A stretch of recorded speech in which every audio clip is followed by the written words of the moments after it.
Ya, assalamualaikum warahmatullahi wabarakatuh. Berjumpa kembali anak-anak. Semoga semua dalam keadaan sehat walafiat.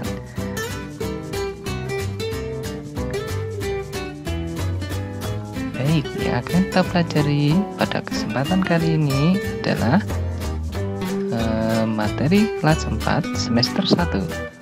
Tema berbagai pekerjaan. Dalam subtema jenis-jenis pekerjaan pembelajaran 1.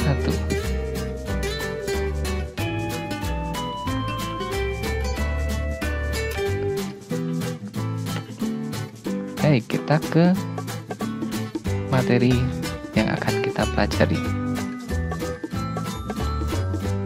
Nah, perhatikan peta konsep pada materi yang akan kita pelajari pada kesempatan kali ini. Nah, materi yang akan kita pelajari adalah pengertian pekerjaan, jenis-jenis pekerjaan, yaitu nanti ada pekerjaan yang menghasilkan barang maupun menghasilkan jasa, serta kemampuan yang harus dimiliki dalam setiap pekerjaan. Baik, apa itu pekerjaan? Pekerjaan adalah usaha yang dilakukan seseorang untuk mendapatkan penghasilan. Jadi, pekerjaan itu dilakukan tujuannya untuk mendapatkan penghasilan, ya. Kemudian pekerjaan dibagi menjadi 2, yaitu pekerjaan yang menghasilkan barang maupun pekerjaan yang menghasilkan jasa. Nah, sekarang kita bahas dulu pekerjaan yang menghasilkan barang. Pekerjaan yang menghasilkan barang adalah pekerjaan yang menghasilkan sesuatu barang yang bisa dipergunakan oleh seseorang. Contohnya, nah ini ada petani, ada peternak, ada koki, dan nelayan. Kita bahas satu persatu. Ya, ini pekerjaan apa kira-kira? Ya, pekerjaannya adalah petani. Petani adalah orang yang bekerja di sawah atau di kebun. Barang yang dihasilkan misalnya padi, sayur, buah-buahan, dan lain-lain. Kalau ini, kira-kira apa pekerjaannya? Tebak-tebak. Ya, betul sekali. Pekerjaannya adalah peternak. Peternak adalah orang yang bekerja mengembangbiakkan hewan, misalnya ayam, sapi, kambing, dan lain-lain.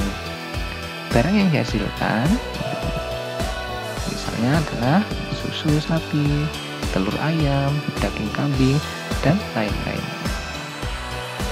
Kalau ini pekerjaan adalah, ya betul sekali, nelayan. Nelayan adalah orang yang bekerja mencari dan menangkap ikan di laut. Barang yang dihasilkan misalnya adalah bermacam-macam ikan segar, bisa juga udang, dan lain-lainnya. Kalau ini, ya dia pekerjaannya adalah koki. Koki adalah orang yang bekerja membuat makanan. Barang yang dihasilkan seperti misalnya soto, nasi goreng, kue, dan lainnya.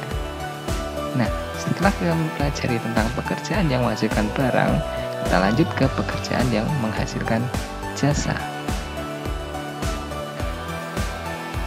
Pekerjaan yang menghasilkan jasa adalah pekerjaan yang menghasilkan yang dimana dari hasil pekerjaannya bisa dinikmati dan dirasakan oleh orang lain.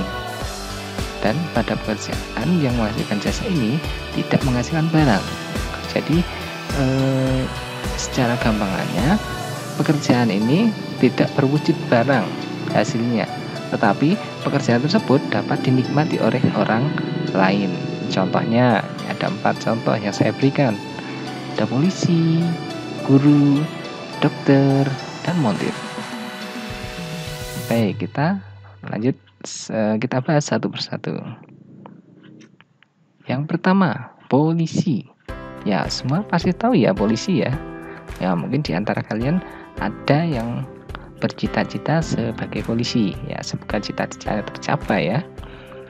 Polisi adalah seseorang yang bertugas untuk mengatur ketertiban dan menjaga keamanan, baik ketertiban lalu lintas maupun ketertiban di dalam masyarakat.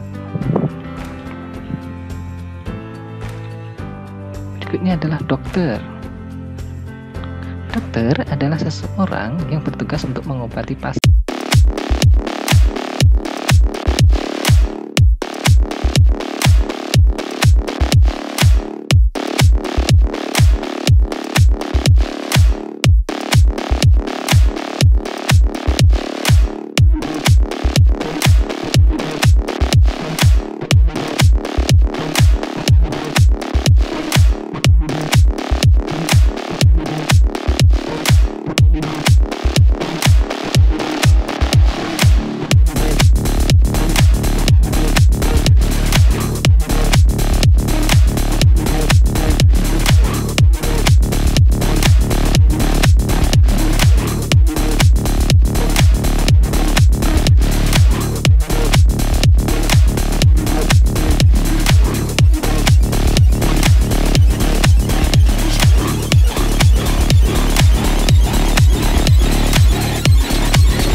Skill. Apa itu skill? Skill bisa kita sebut dengan sebutan lain adalah keterampilan. Skill adalah kemahiran yang dimiliki setiap orang. Skill umumnya bisa diperoleh melalui pelatihan dan pendidikan. Kita ambil contoh adalah seorang guru. Seorang guru, dia bisa mengajar karena dia kuliah di bagian keguruan. Pengetahuan. Dapat dikatakan, pengetahuan merupakan pondasi dasar yang harus dimiliki dalam bekerja. Karena pengetahuan dapat membangun skill seseorang dalam bekerja dan tentunya pengetahuan juga dapat membantu menyelesaikan masalah yang sedang dihadapi. Misalnya, seorang montir. Seorang montir harus tahu misalnya, ini kenapa kok mobilnya ini macet? Nah, bisa jadi, oh ini mungkin bagian pengapiannya, atau mungkin bagian mesinnya ada yang rusak. Nah, ini seorang montir harus tahu, harus punya pengetahuan. Yang berikutnya adalah dapat bekerja sama. Bisa bekerja sama dengan orang lain merupakan kemampuan yang dibutuhkan dalam bekerja, terutama pekerjaan yang membutuhkan banyak orang, karena kita bekerja secara tim. Karena ada beberapa pekerjaan yang tidak dapat diselesaikan sendiri, gitu ya. Kemudian sikap yang jujur. Nah, ini sangat penting dalam bekerja. Kenapa? Karena dengan kejujuran kita dapat dipercaya oleh banyak orang, dan tentunya orang yang jujur sangat dibutuhkan oleh setiap perusahaan maupun tempat kerja ya, serta lebih dihormati di dalam bekerja. Kemudian ada sikap yang sopan dan santun. Ya, sopan santun sangat perlu juga untuk mendapatkan keberhasilan kerja, karena dengan sikap ini seseorang akan selalu dihargai dalam bekerja.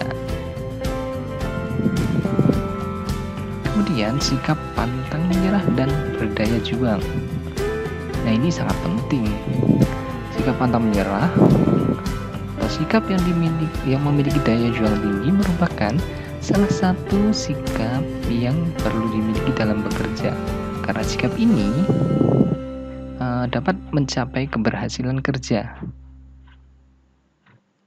misalnya kita gagal, maka kalau kita punya sifat yang pantang menyerah, kita akan berusaha sampai berhasil. Tapi kalau kita mudah menyerah, ya sudah, berarti usaha kita akan gagal. Begitu. Baik, oke, itu saja ya materi yang dapat saya berikan. Silahkan nanti kerjakan tugas yang akan saya berikan. Tetap semangat. Assalamualaikum warahmatullahi wabarakatuh.